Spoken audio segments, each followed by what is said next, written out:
CiD Slimbait is one of our most productive lures from a shore-based perspective. It's also very successful off fishing skis and slow trawl behind a boat and that kind of thing.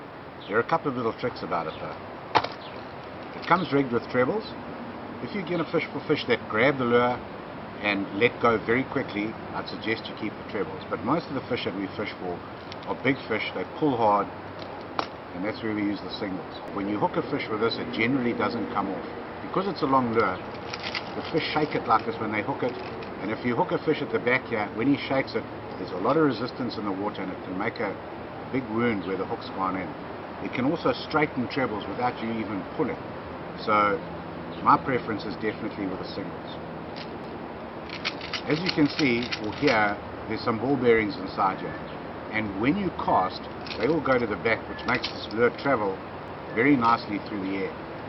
As soon as it hits the water like that, the lure actually suspends like that, just below the surface. At this point, if you pull it or twitch it hard, it's actually going to jump out the water and there's a chance that it will box. In other words, it will tangle. And then you've wasted that whole cast. You've got to wind it back, untangle it. So the big trick is when it hits the water, leave it like that for a couple of seconds. You'll be surprised how many times you get a bite. It's going to float like that. Give it a twitch. It goes like that. The ball bearings roll to the front. And then as soon as you start your retrieve, it starts to dive. Fishing with bait and plastic together is a bit taboo, but it's achievable with this for a couple of reasons, but predominantly because of the slow action that's required to get some action out of this.